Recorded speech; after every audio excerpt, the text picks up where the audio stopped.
ሰላም ጤና ይስጥልኝ የተከበራችሁ አባቶች እናቶች እህትና ወንድሞች በእያላችሁበት የእግዚአብሔር ሰላም ከእናንተ ጋር ይሁንልን። የእማማ ዝናሽ የበጎ አድራጎት ድርጅት 3 ስራዎችን ይሰራል። አቅመ ደካሞች ምገባ ይመግባል፣ የአቅመ ደካሞችን ቤት ያድሳል፣ እንደዚሁም ደግሞ የአቅመ ደካሞችን ገላጥቦ እናንተ የሰጣችሁን ልብስ ይለብሳል። ስለዚህ በዚህ መሰረት እናንተ እንድታግዙን በያው በእግዚአብሔር ስም አደራችሁን እንላለን። በቀን ከ1000 በላይ ነዳያን ስለምንመገብም እናንተ ደግሞ በነፍስ ይማር መንፈሳዊ በዓላት ስታከብሩ እንደዚሁ ልደት ስታከብሩ ማንኛውም ዝግጅት ሲኖራችሁ ነዳያን በመመገብ ታደርጉልን ዘንድ በሕያው እግዚአብሔር ስም አደራ እንላለን። እዚህ ጋር በተጠቀሱ 3 ስልክ ቁጥሮች እየደወላችሁ ማዘዝ ትችላላችሁ። እየጠበባችሁ የሰፋችሁ ፋሽኑ አለፈበት የምትልብቱም አልባሳት ካለ በመለገስም እንድተባበሩን የአቅመ ደካሞች ቤት መስሪያ ማትሪያሎችንም ታገዙን ዘንድ በሕያው እግዚአብሔር ስም አደራ እንላለን። ሰላማችሁ ይብዛልን።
ሰላም ናችሁ?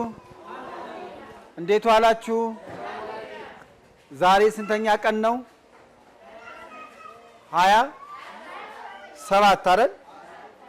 እንግዲህ የረመዳን ወር ከጀመረ ዛሬ 27 ቀን እንኳን አደረሳችሁ። ድጋሚ 27 ቀን ሙሉ 27 ቀን አብረን ነበርን ማለት እስከ ዛሬ አይደለም።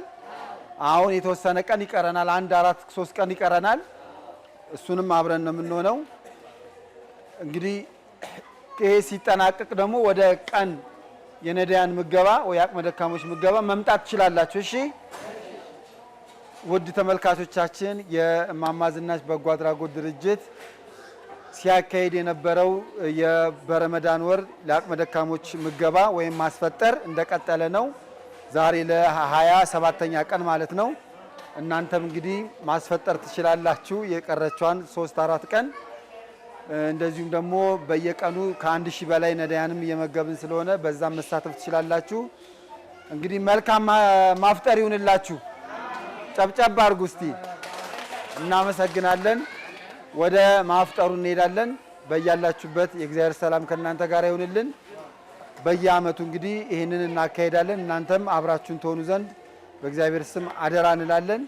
ሙስሊሙም ክርስቲያኑም ሁሉም በአንድነት በጎ አድራጎት ስራ ይሳተፋል። እንደምትመለከቱት ያሁኑ ደግሞ እድለኞች ሆነን የሁሉም ጾም አንድ ላይ ሆኗል። የሁዳዴ ጾም ወደ 34ኛ ቀን ነው። የሙስሊሞች ጾም ደግሞ ወደ 27ኛ ቀን ነው። እንግዲህ እስካሁን ጸሎቱም ዱዓውም እየተደረገ ነው። ለሀገራችን ሰላም እንግዲህ ያድርግልን። ሰላሙኑ ይቅርታ ሰዓት እንዳላሳልፍባችሁ ወደ ማፍጠሩ እንሂድ። እሺ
you.